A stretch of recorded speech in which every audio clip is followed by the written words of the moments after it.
I think a lot of people are wondering how you ended up in the United States, right? Because Mhm. you can't just walk out of North Korea very easily.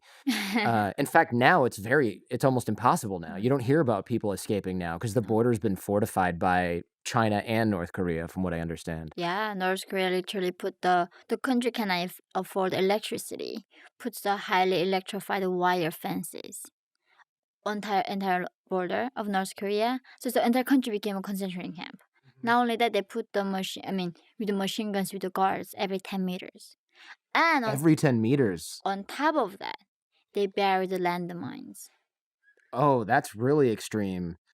When when I was in China a few years ago in Dandong, which I mentioned earlier, we took a boat trip into the onto that river, and the captain was like, "It's all Chinese people," and then me and my friend, and they were like, "Don't take pictures of the North Korean guards who are stationed on the water's edge because they'll get aggressive." It's a Chinese tour. Nobody listens to anybody. So these old Chinese people are raising up their camera, and we saw the North Korean guys doing like waving us off. And finally, one got so pissed he raised up his rifle and aimed it right at the boat. And all of those Chinese people just started laughing. And me and my friend were like, "Oh my God, we're gonna die. We're gonna die." And the boat captain comes on and he's yelling in Chinese, and I said, "What's he yelling?" And he said, "Oh, something about don't take photos." These guys have no sense of humor on the North Korean border. These guys are not gonna play around. I mean, they captured a lot of American journalists. Mhm. They were at the border and then doing investigation on North Korea. They came across the border and then captured them, sent back to North Korea, and put them in the prison. Oof, And that's Bill scary. Clinton had to go and rescue them Yeah, eventually. wasn't that Lisa Ling's Yeah, sister? She yeah. said, though, she was trying to run across the river or something like She that. wasn't at the North Korean side. Oh, she wasn't? She was on the Chinese side. Oh, that's pretty That's when scary. the guards, yeah. Wow, I didn't know that. I thought she had sort of, like, screwed around by going over there to take photos or There something. was a guy who was like Robert Park, one of the missionaries. He thought he wanted to bring God's gospel to North Korea.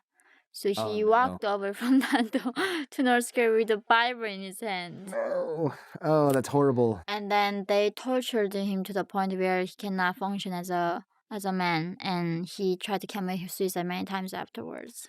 It was, yeah. There's a guy who used to listen to my show named Kenneth Bay. Do you know that guy? Oh yeah, the Yeah. Canadian. Yeah, so Yeah. he was in prison for, like, a dozen years or something like that for leaving Bibles around in hotels. It's just the country is extreme, as we've discussed here. So the border's more fortified now. I don't wanna get Mhm. too tied down in that. Mhm.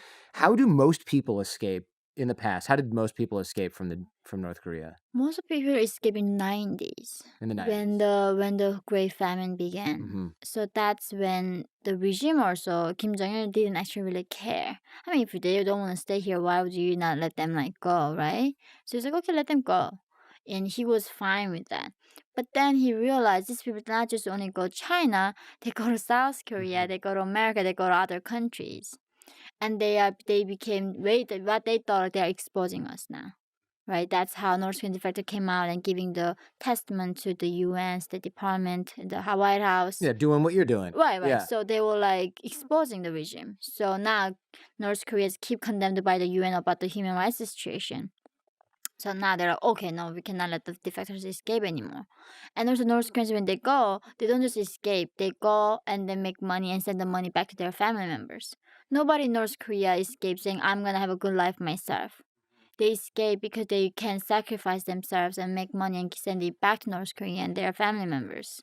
So then when they send money, they don't just get money, they get information. Right. And that is where like the biggest killer for the regime, like their lies being exposed.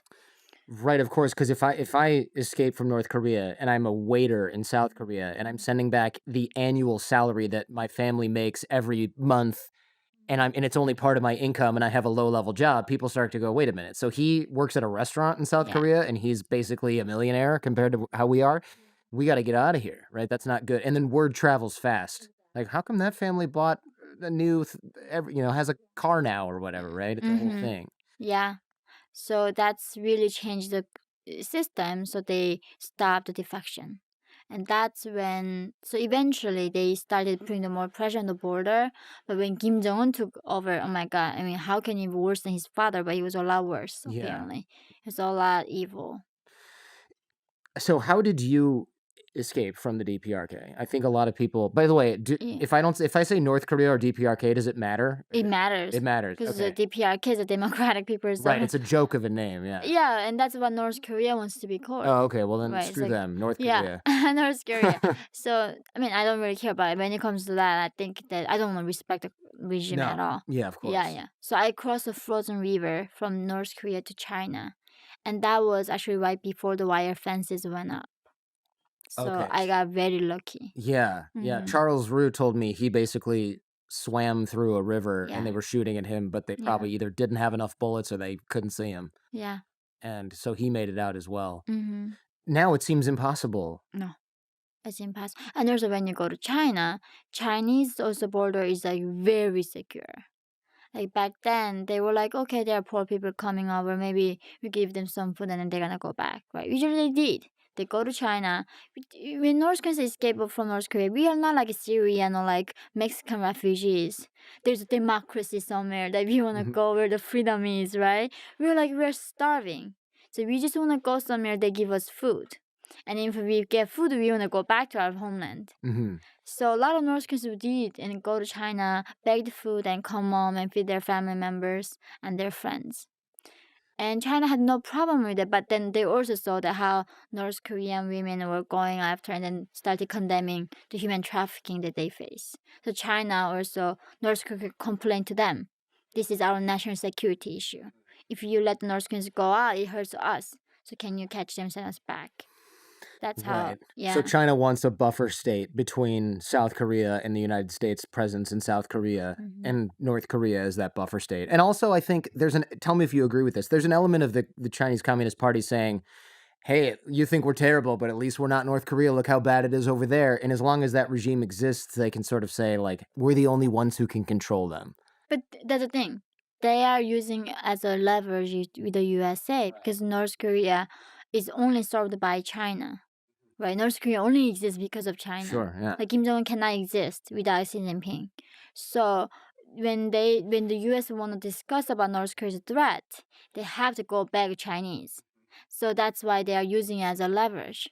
Diplomatic leverage, that is. It's so sociopathic to me that there are politicians going, we're just going to let all these people suffer because it keeps this guy in power, which keeps us from having to worry about other issues. Yeah. It's so crazy to me that even is. It just sort of shows you like how much bullshit we tell ourselves about caring about the integrity of people and like human rights. I mean, it's just pure nonsense. It's laughable. Yeah. It's just a joke. It's pure like we can see the concentration camps. We know that there are people in there that are miserable. We have countless accounts of this, and it's like, oh well, we'll talk about it again maybe later.